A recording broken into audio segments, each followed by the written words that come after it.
Antes que nada, me gustaría hacer una definición corta de qué es inflamación, y esta es una respuesta de los tejidos vascularizados a las infecciones y al daño tisular, que hace que las células y moléculas encargadas de la defensa del anfitrión pasen de la circulación a localizaciones en las que son necesarias a fin de eliminar los agentes causantes de la agresión, por lo que el destino final del proceso inflamatorio es la curación por regeneración de tejidos volviéndose de nuevo funcionales o por proliferación de fibroblastos con depósito de colágeno, es decir, una cicatrización propia de tejidos y células no lábiles, estas encontradas en fase G0. Entonces podemos decir, en base a la definición antes mencionada, que el proceso inflamatorio llega a su término al desaparecer el estímulo que lo origina. Vamos a empezar explicando el inicio de la inflamación. Primero vamos a ver de primera manera la representación que tenemos de un vaso sanguíneo, en este caso del exterior, las células endoteliales y el líquido tisular.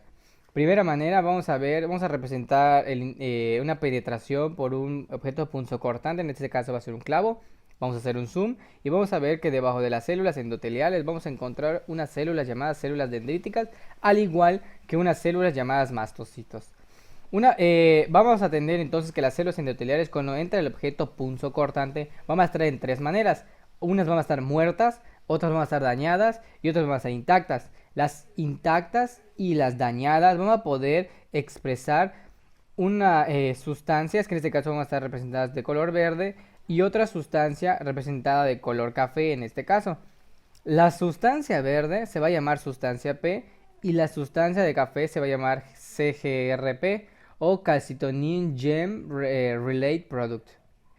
Estas dos, estas dos taquinas van a hacer que los mastocitos expresen sus receptores. En este primero el receptor de la sustancia P va a ir hacia su receptor, activa ese receptor. Y luego se va a expresar el receptor para la CGRP. Igual manera va el producto, activa el receptor.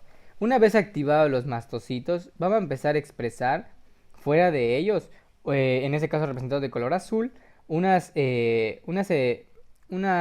micropartículas que van a servir para ir hacia las células endoteliales, que en este caso se van a llamar proteasas.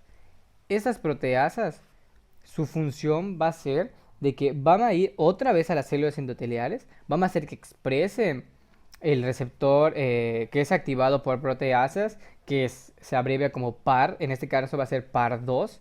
Una vez activado, vamos al receptor, lo activa y vamos a ver de cerca al receptor que va a tener un extremo carboxilo terminal y un extremo amino terminal. Lo que va a hacer esta proteasa va a ser una excisión proteolítica en el extremo amino terminal.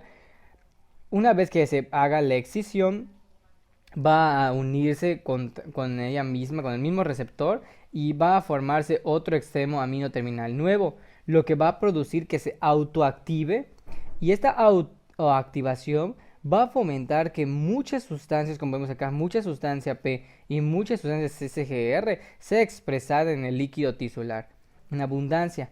Además de ella, se va a representar en color amarillo. Vamos a empezar, va a expresar también las células variadas, como los mastocitos, también puede ser las células dendríticas y las células endoteliales, una sustancia llamada HCP, que es la abreviación de células de choque.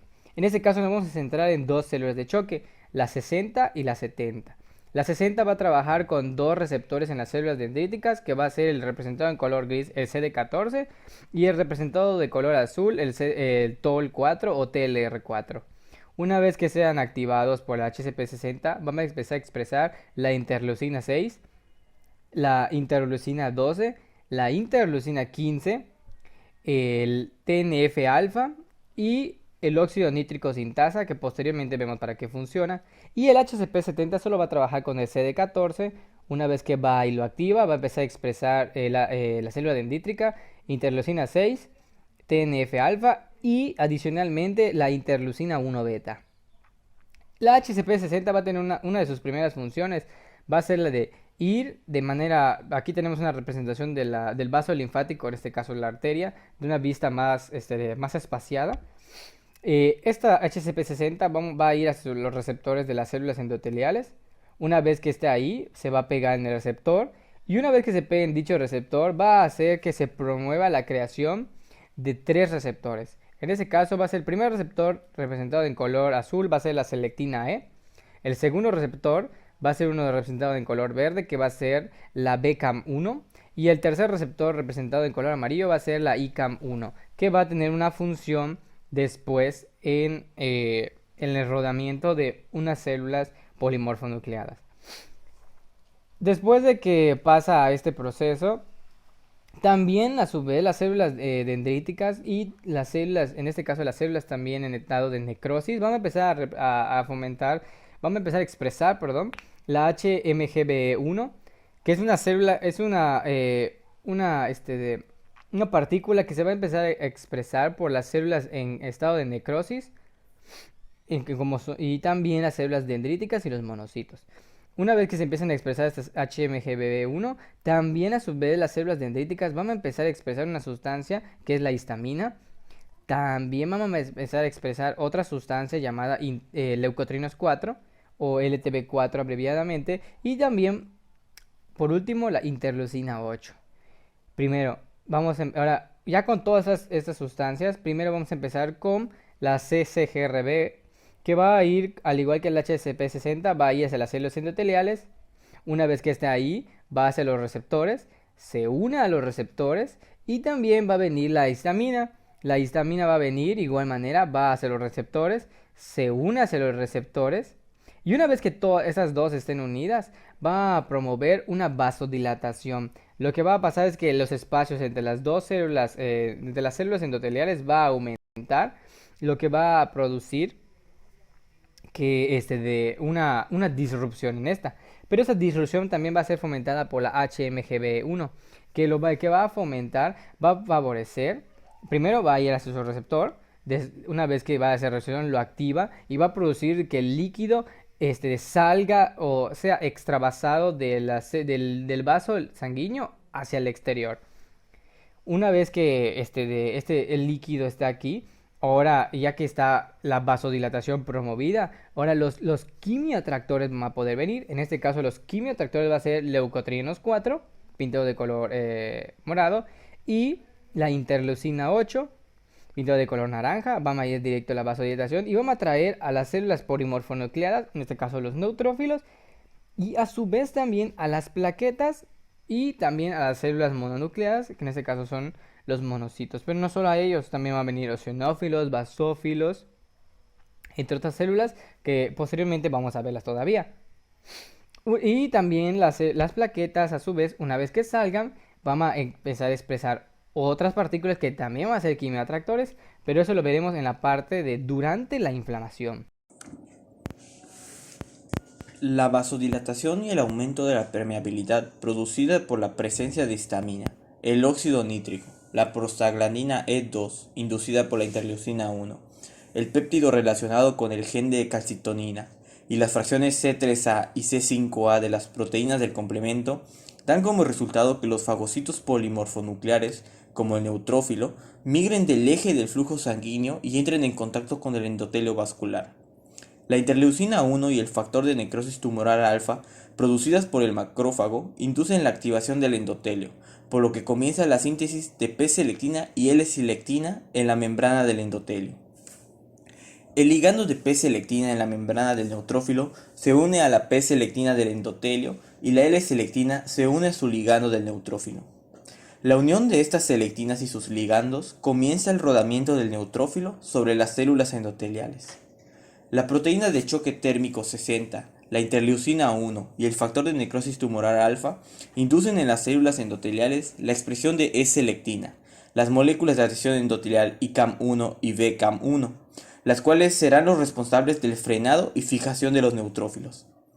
Las integrinas CD18 leucocitarias, como el antígeno 1 asociado a la función linfocitaria y la molécula de adhesión celular 1, se unen a la E-selectina o a la ICAM1, fijando al neutrófilo al endotelio. Una vez fijado el neutrófilo, los compuestos quimiotácticos como la interleucina 8, los fragmentos C5A del complemento, los N-formilpéptidos, el factor neutrofílico quimiotáctico, el factor activador de plaquetas y el leucotrieno B4 van a inducir al neutrófilo a realizar la extravasación. El neutrófilo es reclutado hacia la zona donde se les necesita mediante un gradiente quimiotáctico conformado por los compuestos quimiotácticos descritos anteriormente, proceso llamado quimiotaxis. Una vez que el neutrófilo ha llegado a la zona de acción, mediante la formación de puentes estables con las proteínas de la matriz extracelular y sus integrinas, se mantiene anclado en la zona. Una vez que los neutrófilos están anclados y activados, sus receptores de C3b comienzan a adherirse al material extraño que previamente fue opsonizado por las fracciones C3b del complemento. La unión de esos receptores y sus ligandos van atrapando al cuerpo extraño en una estructura llamada fagolisosoma. Una vez formado el fagolisosoma, se induce la degranulación de los gránulos primarios y secundarios de los neutrófilos dentro de esta estructura, vertiendo proteinasas, proteínas antimicrobianas y especies reactivas de oxígeno como el peróxido de hidrógeno, el radical hidroxilo y el anión superóxido, produciendo así el estallido respiratorio, lo que culmina en la eliminación de cualquier agente infeccioso que pudiera haber entrado en el traumatismo. Las citocinas reguladoras interleucina 10 y factores de crecimiento tumoral beta, con funciones clave en el control de la inflamación, limitan la magnitud de la respuesta inmune a los antígenos microbianos e inhiben la actividad de interleucina 1 y 6 y el factor de necrosis tumoral. Mediante el factor de crecimiento derivado de plaquetas, los fibroblastos son atraídos hacia el foco inflamatorio, donde se comienzan a dividir y a producir componentes de la matriz extracelular, como el colágeno, fibrina y la fibronectina. Los fibroblastos comienzan a adherirse a la matriz extracelular y comienzan la contracción de la herida. El factor de crecimiento endotelial, vascular y la angiopoyetina comienzan la formación de nuevos vasos sanguíneos para mantener un entorno apropiado para la cicatrización, proceso llamado angiogénesis. Comienza la migración de los queratinocitos para restablecer la barrera cutánea, que este proceso es llamado reepitelización. Durante los siguientes días se forman enlaces cruzados de colágeno y la desaparición del edema, formando un depósito de tejido fibrótico, el cual es un tejido que perdió su función. Para concluir, podemos mencionar que la resolución de la inflamación aguda es cuando el restablecimiento tisular queda en total normalidad histológica y funcional. Esto se debe de dar por una lesión de manera limitada o de breve duración, mínima o nula necrosis y con sustitución de células lesionadas.